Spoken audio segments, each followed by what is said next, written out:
Mexican ബോർഡറിലെ San പെട്രോസോൾ എന്ന ദാരിദ്ര്യം നിറഞ്ഞ ഒരു ടൗണിൽ 1965-ലാണ് ഡൊമിംഗോ റെയ്നോസോയുടെ ജനനം. അയാളുടെ അച്ഛനും അമ്മയ്ക്കും 4 മക്കളാണ്. 3 ആണും ഇളയതൊരു പെണ്ണും. അതിലെ മൂത്ത മകനാണ് ഡൊമിംഗോ. അച്ഛനൊരു സെക്യൂരിറ്റി ജീവനക്കാരനാണ്. അമ്മ മറ്റു വീടുകളിൽ ജോലിയെടുക്കുന്ന ആയയും.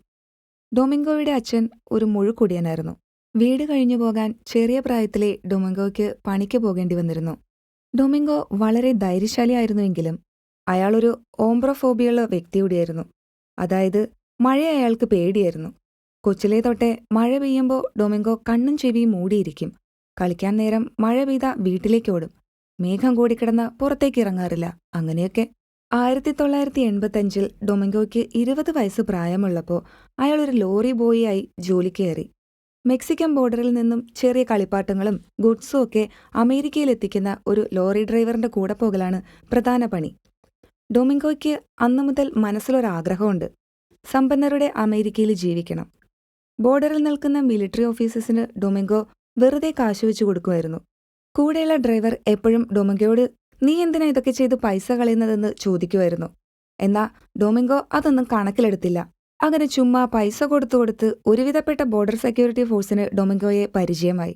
അങ്ങനെ 1 വർഷത്തിന് ശേഷം ഡൊമിംഗോ തന്റെ ഡ്രൈവറിനോട് ആ കാര്യം പറഞ്ഞു. വണ്ടിയിൽ ഇനി മുതൽ ഒപ്പിയം കൂടി കൊണ്ടുപോകണം. സാൻ പെഡ്രോയിൽ ധാരാളം ഒപ്പിയം കൃഷി ചെയ്യുന്നുണ്ട്. എന്നാൽ മിക്കതും മെഡിസിനൽ പർപ്പസിനാണ് ഡിസ്ട്രിബ്യൂട്ട് ചെയ്തിരുന്നത്. ലോകത്തിലെ തന്നെ ഇത്രയും മികച്ച ഒപ്പിയം ഡൊമിംഗോയ്ക്ക് അമേരിക്കയിൽ എത്തിക്കണം. അവിടെ വെച്ച് ഇത് ഹെറോയിൻ ആക്കണം. അതാണ് പ്ലാൻ. ഡ്രൈവർ ആദ്യം അത് എതിർത്തെങ്കിലും പിന്നീട് അവരുടെ മുതലാളിയെ അടക്കം പറഞ്ഞു മനസ്സിലാക്കാൻ സൂത്രശാലിയായ ഡൊമിംഗോയ്ക്ക് കഴിഞ്ഞു. ആദ്യം ചെറുതായി ലോറിയിൽ ഒപ്പിയം കടത്തിയിരുന്നു.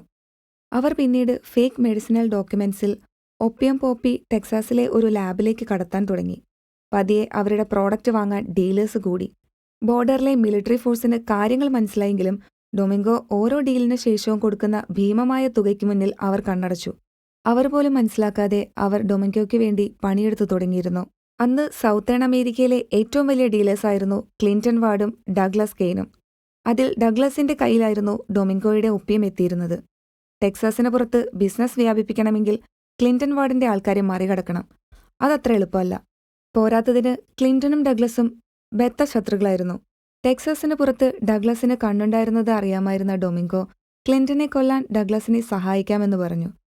ക്ലിന്റനെ വിളിച്ചു വരുത്തി കൊല്ലാൻ അവർ തീരുമാനിച്ചു. പദ്ധതി മുഴുവൻ ഡൊമിംഗോയുടെ. അന്നേ ദിവസം നല്ല മഴയായിരുന്നു. പക്ഷേ അന്ന് മഴയെ പേടിച്ചിരിക്കാൻ ഡൊമിംഗോയ്ക്ക് കഴിഞ്ഞില്ല. അയാൾ മനസ്സാലെ അതിലും ശക്തനായിരിക്കുന്നു. അന്ന് മീറ്റിംഗിന് വന്ന ക്ലിന്റനെയും ആളുകളെയും ഡൊമിംഗോ ഗോഡൌണിന് മുന്നിലിട്ട് തന്നെ കൊന്നു. രക്തം മുങ്ങി നിന്ന ഡൊമിംഗോയുടെ ദേഹത്ത് മഴത്തുള്ളികൾ വീണു. ആ രക്തത്തിന്റെ കറ കഴുകിക്കളഞ്ഞു. അവിടേക്ക് ഓടിവന്ന ഡഗ്ലസ് ഡൊമിംഗോയെ കെട്ടിപ്പിടിച്ചു. "നിനക്കെന്ത് വേണമെന്ന്" ചോദിച്ചു. ഡൊമിംഗോ പറഞ്ഞു, "എനിക്ക് അമേരിക്കനാകണമെന്ന്. ഡഗ്ലസിനൊപ്പം വിശ്വസ്തനായി നിൽക്കാമെന്നും പറഞ്ഞു. ഡഗ്ലസ് സമ്മതം മൂളി. ഡൊമിംഗോയ്ക്ക് പകരം നിന്നെ ഡൊമിനിക് ആക്കാമെന്ന് ഡഗ്ലസ് പറഞ്ഞു. കൂട്ടത്തിലൊരു സർനെയിം കൂടി ഇടാൻ ആലോചിച്ചപ്പോൾ രണ്ടാമതൊന്നും ചിന്തിക്കാതെ ഡൊമിനിക് പറഞ്ഞു, "Rain, Dominic Rain." 1992 Dominic Rain ടെക്സാസുകാരനായ അമേരിക്കക്കാരനായി. പിന്നീട് അയാളുടെ ഫാമിലിയും വന്നു. ആ വർഷം തന്നെ ഡൊമിനിക് തന്റെ പുതിയ പവർ അനുഭവിച്ചു തുടങ്ങിയിരുന്നു. ലാബുകൾ വികസിപ്പിച്ചു. കൊക്കൈനും മെത്തും വരെയാക്കി. ടെക്സാസ് മാത്രമല്ല, Louisiana, Oklahoma, new Mexico, Arizona, California തുടങ്ങി എല്ലാം ഡഗ്ലസിന്റെ ഡൊമൈനായി. ഡഗ്ലസ് ബ്രദർഹുഡ് ഫോർ ടുമോറോയിലെ ശക്തനായ മെമ്പറായിരുന്നു. 5 സ്റ്റേറ്റിലെ കോടീശ്വരനായ അയാൾക്ക് FODN എക്സിക്യൂട്ടീവ് മെമ്പറാകാൻ അധിക സമയം വേണ്ടിവന്നില്ല. ഡഗ്ലസിന്റെ കൂടെ ഡൊമിനിക്കും ഇൻഫ്ലുവൻഷ്യൽ പേഴ്സണായി വളർന്നു. ഡഗ്ലസിന് 2 മക്കളായിരുന്നു. മൂത്തവൻ Ronald Kane, ഇളയവൾ Rachel Kane.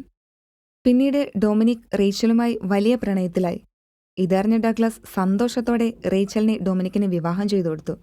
Dominic ഇല്ലാതെ ഡഗ്ലസ് ഇല്ല എന്ന് അയാൾക്കറിയാമായിരുന്നു. തന്നേക്കാൾ ശക്തനാണ് ഡൊമിനിക് എന്ന് അയാൾക്കറിയാമെങ്കിലും ഡൊമിനിക് ഒരിക്കലും അയാളെ ചതിക്കില്ല എന്ന് ഡഗ്ലസിന് അറിയാമായിരുന്നു. 1996 തുടക്കത്തിൽ ഡഗ്ലസ് FODNന്റെ 5 മെൻ സുപ്രീം കൗൺസിലിലെ ആളായി. അമേരിക്കയല്ല, ലോകം തന്നെ നിയന്ത്രിക്കുന്ന 5 പേരിലൊരാൾ. ഈ സമയത്താണ് ഡൊമിനിക്കിന് മറ്റു ചില ചിന്തകൾ ഉദിച്ചത്.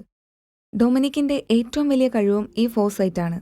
ഗ്യാങ്സ്റ്ററും ഡ്രഗും ഓയിലും ഒന്നുമല്ല, സയൻസാണ് ഇനിയുള്ള ഫ്യൂച്ചറെന്ന് ഡൊമിനിക് മനസ്സിലാക്കി. പല റിസർച്ച് സെന്ററും പ്രൊജക്ട്സും റെയിൻ ഇൻഡസ്ട്രീസ് എന്ന പേരിൽ അയാൾ ഫണ്ട് ചെയ്തു. Military weapons, genetics, biotechnology, climate engineering, surveillance technology, viral weapon, ഈ ഫീൽഡിലൊക്കെ ഡൊമിനിക് റെയിൻ എടുത്ത ഓരോ പ്ലാൻസും സക്സസ് ആയിരുന്നു. 2000 ആദ്യമേ ഡഗ്ലസ് മരിച്ചു. തന്റെ കാലശേഷം അടുത്ത സുപ്രീം മാൻ ഡൊമിനിക് റെയിൻ ആണെന്ന് അറിയിച്ചതിനു ശേഷം അയാളുടെ മകൻ റിച്ചാർഡ് തന്നെയാണ് ഡഗ്ലസിനെ കൊന്നത്. റേച്ചലിനോട് സമ്മതം വാങ്ങി ആ പ്രതികാരവും ഡൊമിനിക് തീർത്തു. ഡൊമിനിക് അല്ലാതെ മറ്റൊരു ഓപ്ഷൻ എഫോഡിയൻ സുപ്രീം മെന്നിനും ഇല്ലായിരുന്നു. അങ്ങനെ Dominic rain 2001 5 men supreme council അംഗമായി. പിന്നീട് അയാൾ എന്തുമാത്രം ശക്തനായെന്ന് ഒരു ചെറിയ കഥ കൊണ്ട് പറഞ്ഞുതരാം. 11 September 2001 American president George W Bush ഫ്ലോറിഡയിലെ ഒരു എലമെന്ററി സ്കൂളിൽ പങ്കെടുക്കുമ്പോഴായിരുന്നു ബിൻ ലാദന്റെ ആളുകൾ 4 ഫ്ലൈറ്റ് ഹൈജാക്ക് ചെയ്യുന്നത്. ആ സമയം പ്രസിഡന്റിന്റെ SAIC ബാൻസിന് ഒരു ഫോൺ കൈമാറുന്നു. ഡൊമിനിക് റെയിൻ ആയിരുന്നു അപ്പുറത്ത്. ഗ്ലോബൽ ട്രേഡിംഗ് ലൈസൻസും ഹാർപ്പിന്റെ പുതിയ റിസർച്ചും കൈമാറാൻ പറഞ്ഞു. അത് നടക്കില്ലെന്ന് ഇന്നലെ പറഞ്ഞതല്ലേ എന്നും ന്യൂസ് ലീക്കായാൽ ഈ സ്ഥാനം വരെ പോകുമെന്നും ബാൻസ് പറഞ്ഞു.